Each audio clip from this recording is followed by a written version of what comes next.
hoping for a better 2025 travel and tourism outcome. The past year has been a year of challenges and successes for the world's tourism industry. Despite the reactivation of tourism after the COVID-19 pandemic, many people in the tourism industry will not be sad to say adieu to the year that has just ended.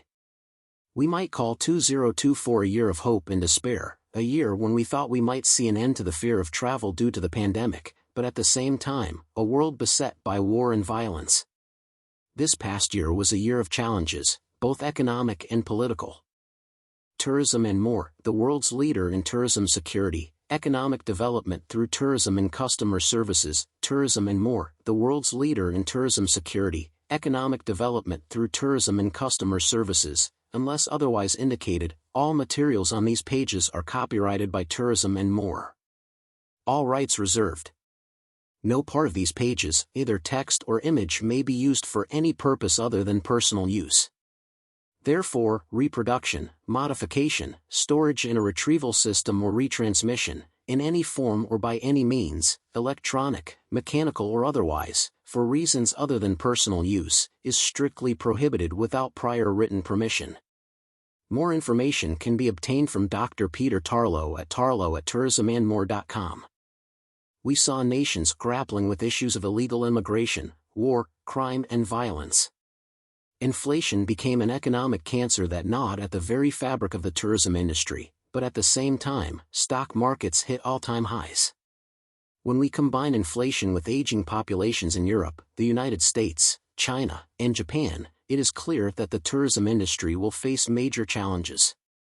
Perhaps the economic difficulties were best exemplified by the fact that although unemployment fell from its COVID-19 levels, due to inflation, many people had to work 2 or even 3 jobs and had no money left over for non-basic necessities such as travel. Price inflation was especially noticeable in the industry's travel and hospitality sectors. The year 2024 was a year in which some became richer, and too often, the middle and lower classes became poorer. To add to the contradictions of 2024, low-cost airline flights permitted travel for those who struggled economically, and these flights often resulted in over-tourism. In 2024, many nations continued to suffer from supply chain failures and a continued decline in customer service throughout the tourism industry. Crime and terrorism were also a problem, especially in some Western countries. Throughout 2024, the tourism industry suffered from wars in the Middle East and Europe, threats of war in the Asian Pacific, and gang violence in many parts of Latin and North America. Additionally, the tourism industry has had to face the problem of human and sex trafficking, with children, women, and men having become a new servant of even the slave class. Tourism leaders must rethink their assumptions and worldviews as the world's economies face new challenges, from high inflation to employee shortages. It seems hard to believe that tourism leaders believed that tourism was indestructible only a few short years ago. Prior to 2020, international tourism was on the rise, and many locales, such as Barcelona, Spain, Venice, Italy, and the United States National Park System, faced what was called over-tourism.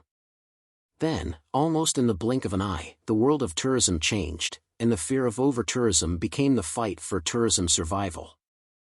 Now, in the post-pandemic era, over-tourism has become a problem in some areas of the world, while other areas lack both visitors and service personnel. To help you determine your own strategy, Tourism and More presents the following ideas and possible future trends, emphasizing that we live in a highly fluid situation, and what might appear logical today might be invalid tomorrow. Be aware of potential tourism challenges in 2025.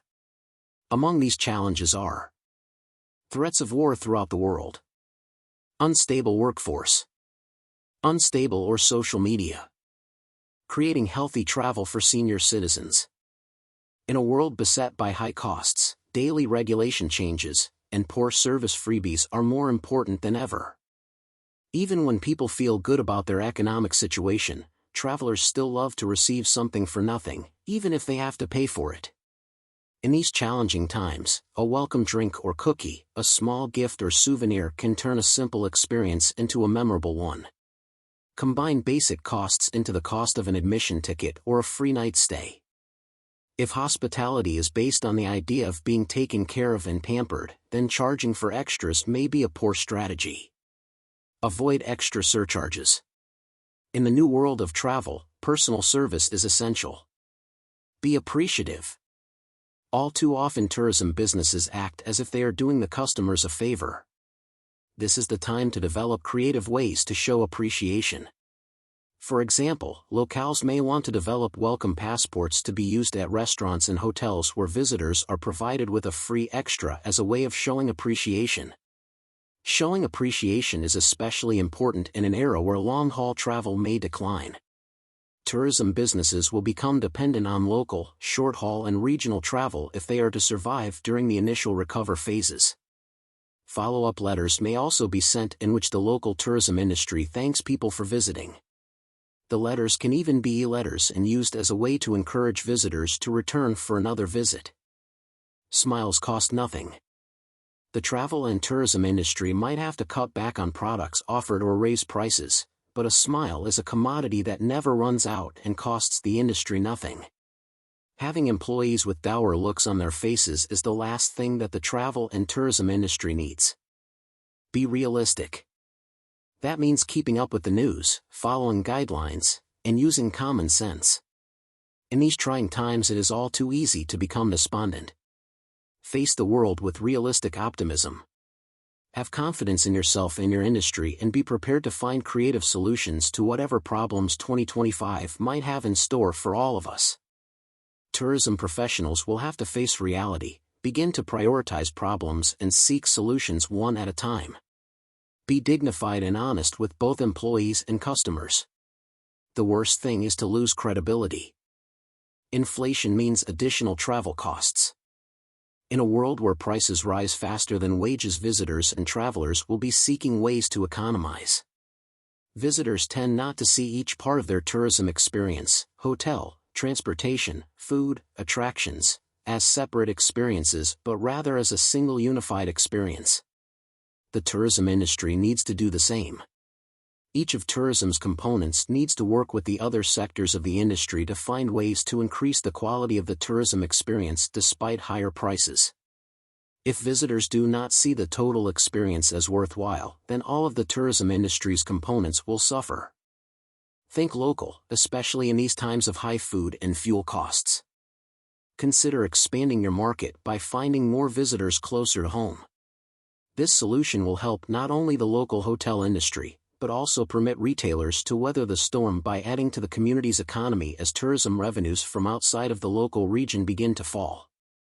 Buying and featuring local products adds a unique quality to the travel experience. In areas where there are geographic limitations, such as many island destinations, develop creative pricing, along with creative airport hospitality. Surveys and asking people to fill out online recommendations can become counterproductive. Many frequent travelers are oversurveyed and see right through surveys that are designed to avoid negative feedback. Surveys have become so common in tourism that they have become not only meaningless but a new annoyance. The best surveys are oral survey where the tourism business not only listens but acts. Get to know your product again. Tourism professionals need to rethink what they are selling. Ask yourself, are we selling experiences, leisure, rest, or history? Are we selling basic transportation or the travel experience? How does our business fit into the total travel experience in this post-COVID-19 world? Do our past marketing efforts reflect current realities? The last impression is often the lasting impression, so consider being creative when people leave a destination. For example, hotels can give departing guests a restaurant coupon, passport controls can hand out a comeback soon brochure, or gas stations can offer a free cup of coffee for the road. The cost of the item is much less important than the memory and positive word-of-mouth advertising that it will create. The Tourism and More staff wishes everyone a happy and prosperous 2025. iterbonews.com